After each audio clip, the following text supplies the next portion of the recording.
Back in the summer of 2016, I took a solo hiking trip through the Bitterroot Mountains in Montana.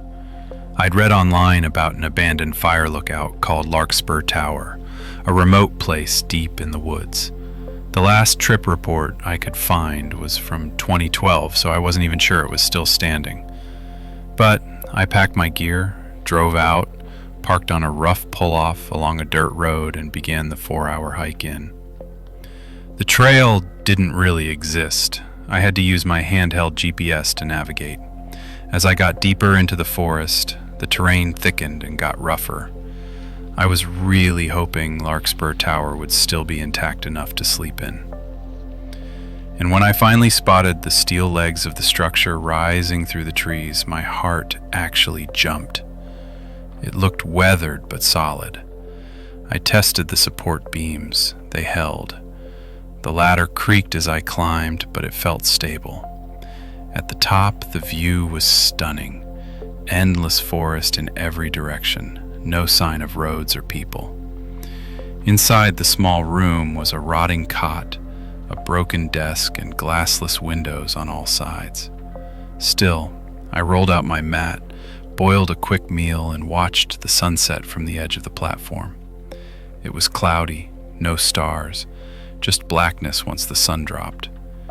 Maybe an hour later, I noticed a light moving through the trees. It wasn't white like a flashlight. It flickered orange, like a torch. It weaved through the woods, then vanished behind the tree line. Oddly traditional, considering the isolation. I shook it off, until I saw a figure later that night, standing directly below the tower, staring up at me. They didn't move, didn't speak. I called out, "Hello?" No answer, just a slow wave. Then they turned and disappeared into the trees.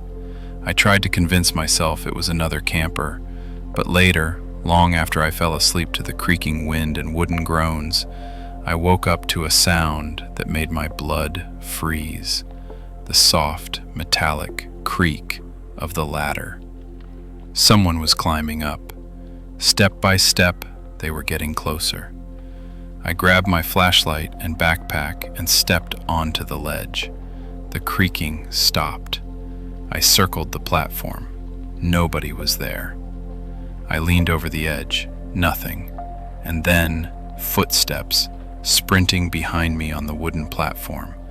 I barely glimpsed a dark figure racing past the windows. I bolted, descending the ladder as fast as I could. Halfway down, I looked up. A face peered over the ledge. I didn't stop until I hit the ground.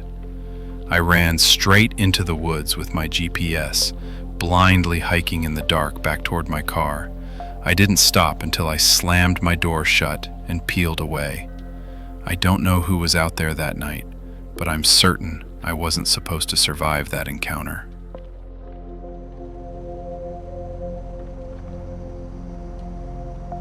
In 2018, I went on the solo camping trip to a small lake tucked inside Tennessee's Cherokee National Forest. My dad used to take me here when I was a kid. It was one of those local secret places. No trailhead, no online map, just a dirt path leading to a hidden clearing by the water. The first day was peaceful. I set up camp, fished a little, walked the shore. Nobody around, which was expected. I'd been to this lake dozens of times, never seen a soul. But the second day, something changed. As I walked my usual loop around the lake, I spotted bare footprints near the tree line.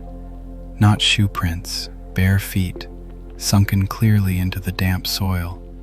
They weren't there on my last lap, I was sure of it. And they weren't swimming prints either. This area had no easy lake access. They went from the edge of the woods toward the water, and then back into the forest. I suddenly felt very, very watched. That night, as the sun fell and the fire crackled, the unease kept growing. Just after dusk, I heard footsteps. 2 people slowly approaching through the trees. A man and a woman stepped into the firelight, just enough to see their silhouettes. No gear, no backpacks, no shoes. Before I could say anything, the woman sprinted back into the woods. The man stood there, staring silently. I asked, "Can I help you?" He turned slowly and walked into the trees, vanishing into the dark. I've never packed a campsite so fast in my life. I stuffed everything into my bag, stomped out the fire, and started hiking back through the woods. It was nearly a 2-hour walk. Halfway through, I heard running, short bursts, first on one side, then the other, always just far enough to stay hidden. It was like they were circling me, playing with me. I kept moving. The sound would vanish, then come again, faint, deliberate, barefoot. By some miracle, I reached my truck, slammed the door, started it, left everything else behind. I still wonder if those two were even real. I've told myself maybe they were just unhinged hikers, but the way they moved, it didn't feel human.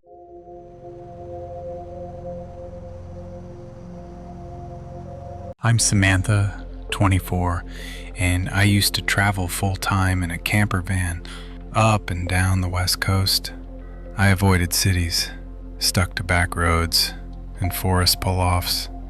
It always felt safer than parking in crowded lots. One spring evening in 2021, I was in the Olympic Peninsula of Washington. I found an empty forest road and parked at the very end. No signs of life anywhere, just trees and rain. I cooked dinner inside my van, cracked the back window for air. The rain was picking up when I noticed something weird. A light flashed across my laptop screen from behind. By the time I turned, it was gone. But it didn't move away, it just turned off. Behind that window, nothing but dense forest. No trail, no road, no vehicle should have been back there. I brushed it off, closed the window, and got ready for bed. By 11 p.m., it was full-on storming. Loud rain, thunder, total darkness. But I was wide awake. Something felt off. That's when I heard movement outside, like someone crunching over branches. Then, a whisper, a male voice. Too quiet to make out the words, but it was close. I froze. Then came a knock on the side door. I didn't answer. Another knock. And then, finally, "Sheriff's Department, open up." My blood ran cold. They hadn't said anything until now. No flashlight, no badge at the window, just that voice, again and again. I peeked through the curtain, just a silhouette, no uniform, no cruiser, nothing. That's when I decided I wasn't waiting. I crawled into the driver's seat and started the engine.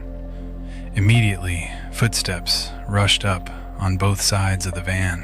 One figure appeared at my window, slamming a hand against it as I floored it down the trail. I never saw another car, never got chased, but the sheriff's department confirmed no officers were out there that night.